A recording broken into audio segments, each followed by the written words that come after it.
Hello everyone and welcome to the group. My name is SJ. I'm a certified crystal healer and shamanic earth medicine practitioner.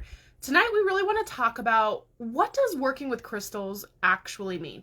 You've probably heard a lot of people say that phrase, oh, work with a crystal and you'll fix a lot of your problems, or it can help you facilitate your physical, emotional, or spiritual work. But what does that phrase actually mean to work with a crystal? And I would love for you guys to drop it in the chat. What does that mean to you? When you hear that phrase, working with a crystal, what do you think that means? What comes to mind first? Because I realize I kind of toss that around there pretty lightly, right? Like, work with the crystal, use this crystal, work with this crystal. But what do I really mean when I'm saying that? I think it's important to understand that crystal healing can be very simple or very complex. And both are very effective ways to work with a crystal, quote unquote, right? So I'm going to start with the simplest version of working with a crystal and we'll move up from there. For me, one of the most practical and simple ways to work with crystals is jewelry. Wearing jewelry is one way to entrain your body with those different crystal vibrations. I will make sure that there is another video here within the group on how exactly crystal healing works. I don't want to address that tonight though, but we will get into that within another video so that you have that information. But crystal jewelry is one of the easiest ways to work with crystals and really tap into getting your body's vibrations to entrain with the more stable crystal healing vibrations and the energies that are contained within the individual crystals. So it can be something as simple as literally putting on a necklace, putting on a ring, a bracelet, earrings, anything like that. Now, with the caveat to that for the crystals to be beneficial to you, you need to make sure that you are cleansing them. So you guys may have seen the cleansing and charging videos here within the group as well, but cleansing is a must, charging is optional. You have to make sure that you are cleansing your crystals in order for them to really work for you harmoniously. One of my favorite stories about not charging a crystal is a very special someone in my life had been working with a crystal for anxiety relief, and she put it out in the full moon prior to cleansing it, and then she went to work with it the next day and immediately called me and was like, why do I feel more anxiety and more anxious than I have felt in my entire life after putting my crystals out in the full moon? It was because she had not cleansed them prior to that. So it quite literally just amplified the anxiety that crystal had pulled out of her and taken on for her so that her being didn't have to experience it. So cleansing is a must. So as long as you are cleansing your jewelry, go watch that video for all the various ways to cleanse. But as long as you are cleansing your jewelry, jewelry is one of the most simple ways to work with crystal healing energies. I do like to really associate the specific stones, even if it's color coordination, to the individual chakras when we're wearing jewelry. So like if we're working up here in the upper chakras, I love anything in the clear quartz, the whites, the purples, the blues, even the greens. I really like all of that energy in the upper chakras. And then if we're going to try to really tap into our solar plexus sacral root, I like to kind of drop those colors down into longer necklaces to just reach more of those areas.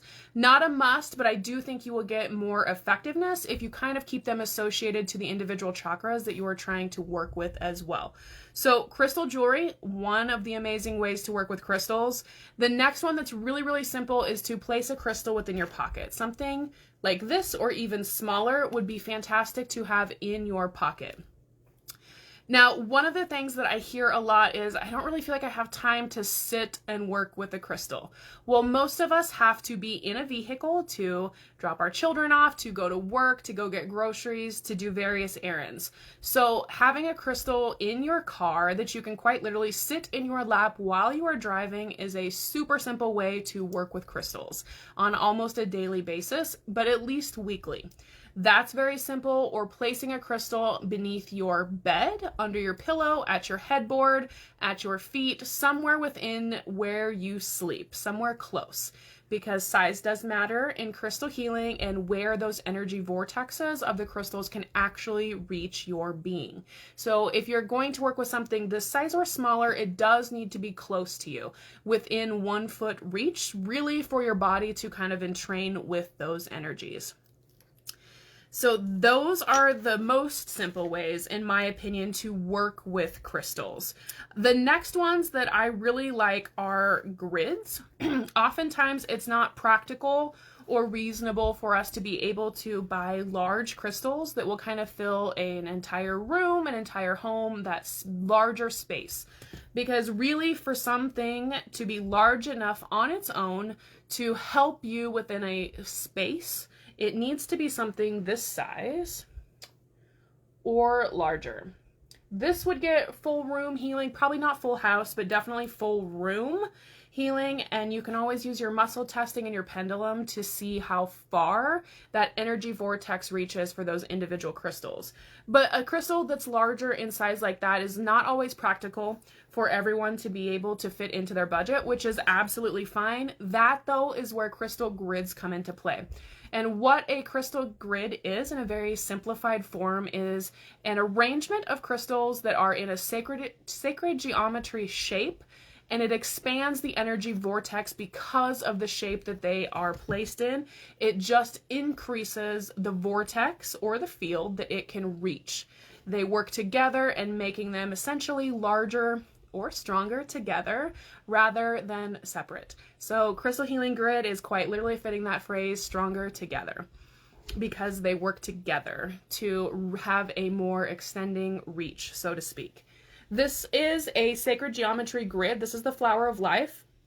And what you would do is at each of these intersections where the points cross, you can place a crystal within all of them or within certain ones, and it will just expand the energy vortex within the grid.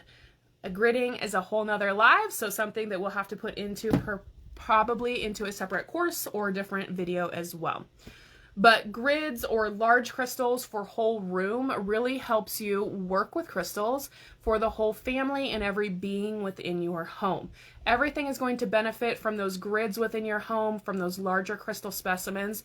And by everything, I mean children, loved ones, any other people who come into your space, clients if you have them, pets, but also plants. Anything living is going to benefit from crystals. And while we're on that topic, a great way to work with crystals is to place them within your plants. If plants is something that you have within your home, both the plants and you will benefit from that increased vibration of those plant beings, along with the crystals that are working for them and you in harmony. We can also do crystal elixirs. With elixirs, though, there's a caveat that I really want you to go to a toxicity table to ensure that the crystals you are placing within your elixir is safe to ingest. The key rule of thumb, though, is if it is a natural quartz or an agate, then it is safe to go ahead and place in an elixir. And what an elixir is water or a beverage, typically water. Some people will place them within their tea as well, where they will place a crystal within that to help those vibrations of the water, again, and train with those crystal vibrations to increase the frequency and the resonance to a more stable format. And then you ingest that, and because we too are 98% water, when we ingest water that is activated with crystals, our body will take on the vibrations that the crystals went ahead and gave to the water itself. So elixirs are a little bit more complex, so you really need to look at those toxicity tables to make sure that it's safe for you. And while we're in that, one of my favorite ways to work with crystals is within a shower or a bathtub. Something most of us, if not all of us, use on a very regular basis is to kind of combine that crystal elixir along with a grid concept. I think a lot of us kind of pick up stress and possibly anxiety symptoms throughout our day, given the different things that go on. Showers, baths are a great way to really kind of cleanse away a lot of that energy. And with that, it very much is the perfect place to set up a crystal grid that you can work with. And a very simple grid is to place 4 pieces of lithium in each lithium quartz in each place, each corner of the bath or the shower. Or lepidolite is another great one, or rose quartz with tourmaline. Those are my 3 favorite ones. I really love the combo of lepidolite with the rose quartz and the tourmaline. Just placing them in the 4 corners. They don't have to be in the water with you of the bath or the shower. Just within those 4 corners really helps that entire vibration of the shower just help wash away any of that stress or anxiety that you may have picked up throughout your day, so that you can really relax in and allow yourself to kind of shut down at the end of the night and get that rest and relaxation that you need to get. That is my favorite thing. But again, if we're going to place crystals within our actual bathtub and bath water, we have to check the toxicity table to make sure that we are not inadvertently harming our beings, our physical bodies. One toxic stone that I've had, again, personal experience with a client is malachite, and placing that within the water. Never, ever, ever place malachite within water. It is extremely toxic, and you will feel that toxicity very, very quickly. So again, if you're going to do the crystal elixirs or even the crystals within the bath water, you're not ingesting it, but you're sitting in it. Make sure you check the toxicity table to ensure that it is safe and non-toxic for you to do that. Now, the last one that I just want to briefly touch, because there's a tutorial here within the group on it as well, is using the selenite to cleanse and seal your auric field.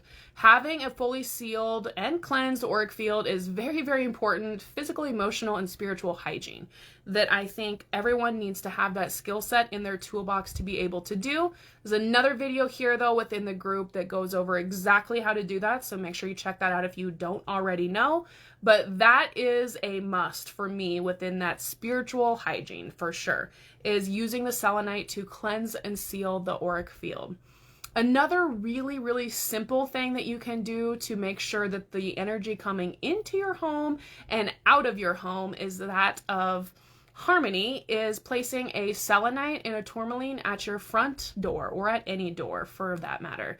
Any place that people are going to be coming and going, those 2 stones together will work really, really well to ensure that the energy coming into your space is that of a higher vibration and higher consciousness level, rather than that very stagnant lower vibration that can kind of bring people down. So super simple tips. Working with crystals is literally as simple as placing a crystal next to your nightstand and sleeping with it under your pillow, or driving with it in the car. It doesn't have to be complex. You don't have to do an entire chakra layout for yourself. It does not have to be difficult. Working with a crystal is quite literally having that crystal within your space.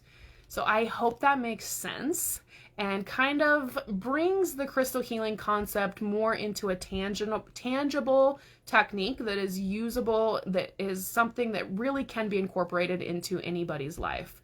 I would love to know, though, if you guys have any questions, place them within the chat here or message me as well.